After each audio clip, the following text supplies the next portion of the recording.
Toxic মানুষ identify করার কিছু পয়েন্ট শেয়ার করবো আজকে। নাম্বার 1 হচ্ছে এরা কনস্ট্যান্ট নেগেটিভিটি ছড়ায়।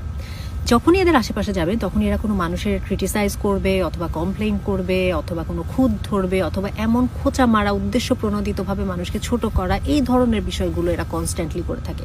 এদের আশেপাশে গেলেই আপনি একটা নেগেটিভ ভাইব পাবেন। দ্বিতীয়ত, এরা হচ্ছে ভীষণ ভালো ম্যানিপুলেটর। যে কোনো সিচুয়েশনে যখন এরা যুক্তি দিতে পারে না তখন এরা ইমোশনকে টেনে আনে, বিভিন্ন ধরনের মেলো ড্রামা তৈরি করে এবং এই সব করে এরা ওই সিচুয়েশনের অ্যাডভান্টেজ নেওয়ার চেষ্টা করে। তৃতীয়ত, ল্যাক অফ অ্যাকাউন্টেবিলিটি। এরা কোনো কিছুর দোষ বা রেসপন্সিবিলিটি নিজের কাঁধে নিবে না। যখনই কোনো সমস্যা দেখবে, যখনই কোনো বিপদ বা রেসপন্সিবিলিটি নেওয়ার সময় আসবে, তখন এরা পিছপা হবে এবং অন্য মানুষের উপর, সিচুয়েশনের উপরে সমস্যাটাকে চাপিয়ে দিয়ে এরা গা বাঁচিয়ে চলবে। 4 নাম্বার হচ্ছে পার্সোনাল স্পেস বলে কোনো শব্দ এদের ডিকশনারিতে নাই। আপনি যেই বিষয়টাতে আনকমফোর্টেবল এরা সেই বিষয়ে কথা বলবে, আপনি যেই বিষয়ে অস্বস্তি বোধ করবেন এরা সেই বিষয়ে ঢুকে পড়বে, পার্সোনাল ব্যাপারে ঢুকে পড়বে, পারিবারিক আলোচনায় ঢুকে পড়বে। আছে নাকি আপনার আশেপাশে এই ধরনের টক্সিক মানুষ? নিজের চারিদিকে একটা উঁচু দেয়াল বা বাউন্ডারি সেট করে দেন,